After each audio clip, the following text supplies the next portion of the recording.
AJ ನ್ಯೂಸ್ಗೆ ಸ್ವಾಗತ. ಲೋಕೋಪಯೋಗಿ ಇಲಾಖೆ ಅಧಿಕಾರಿಗಳ ವಿರುದ್ಧ ರೊಚ್ಚಿಗೆದ್ದ ನಾರಿಯರು ಬೆಳಗಾವಿ ಜಿಲ್ಲಾಧಿಕಾರಿ ಕಚೇರಿ ಎದುರಿಗೆ ಇರುವ ರಸ್ತೆಯಲ್ಲಿನ ಹಂಪನ್ನ ಶನಿವಾರ ತೆರವು ಮಾಡಿ ಆಕ್ರೋಶ ವ್ಯಕ್ತಪಡಿಸಿದ್ದಾರೆ. ಇನ್ನೇನು ಕೆಲವೇ ದಿನದಲ್ಲಿ ಬೆಳಗಾವಿಯ ಚಳಿಗಾಲದ ಅಧಿವೇಶನ ಬರುತ್ತೆ. ಲೋಕೋಪಯೋಗಿ ಇಲಾಖೆ ಅಧಿಕಾರಿಗಳು ಹದಗೆಟ್ಟ ರಸ್ತೆಗೆ ತೇಪೆ ಹಚ್ಚುವ ಕೆಲಸ ಮಾಡಲು ಮುಂದಾಗ್ತಾರೆ ಎಂದು ಕನ್ನಡ ಹೋರಾಟಗಾರ್ತಿ ಕಸ್ತೂರಿ ಬಾವಿ ಆಕ್ರೋಶ ವ್ಯಕ್ತಪಡಿಸಿದ್ದಾರೆ.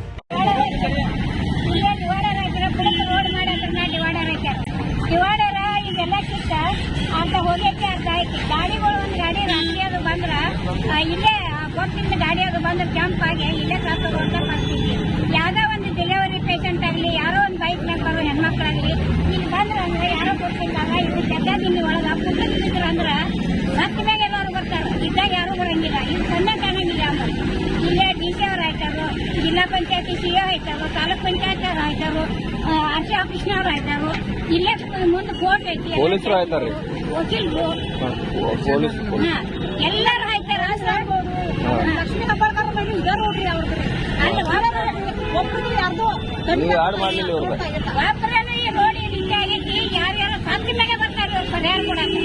ಅದನ್ನ ತಗೊಂಡು ಏನ್ ಮಾಡ್ತೀವಿ? ಕೊಟ್ಟ 56 ಲಕ್ಷ ಪರಿಹಾರ ಕೊಡ್ತೀವಿ. ಅದಕ್ಕಾಗಿ ನೀವು ಆಟ ಆಡಿದ್ರಿ. ಅದಕ್ಕಾಗಿ ನಾವು ಭಾಳ ದಿನ ನೋಡಿದಿವ್ರಿ. ಯಾರು ಮಾಡ್ಯಾರ ಅಂತ ಹೇಳ್ತಾರೆ. ನೋಡಿದೀವಿ 2-3 ತಿಂಗಳು.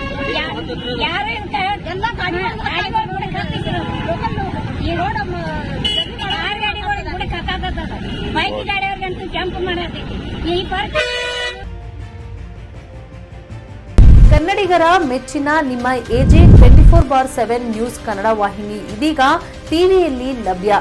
ವೇಳೆ ನೋಟಿಸ್ ಕೊಟ್ಟಿದ್ರೆ ವಾಪಸ್ ತಗೋತೀವಿ. ಇವತ್ತು ವಕ್ಫ್ ಪ್ರಾಪರ್ಟಿ ಅಂತೇಳಿ ಬರ್ತದೆ ಅಂತ ಹೇಳಿದ್ರೆ ರೈತರು ಬೀದಿಗೆ ಬಂದ್ರೆ ಏನ್ ಮಾಡ್ಬೇಕಾಗುತ್ತೆ? ಯಾರು ವೋಟ್ ಹಾಕಲಿಲ್ಲ ಅಂದ್ರೆ ಗ್ಯಾರಂಟಿನೆಲ್ಲ ಸ್ಟಾಪ್ ಮಾಡ್ಬಿಡ್ತೀವಿ.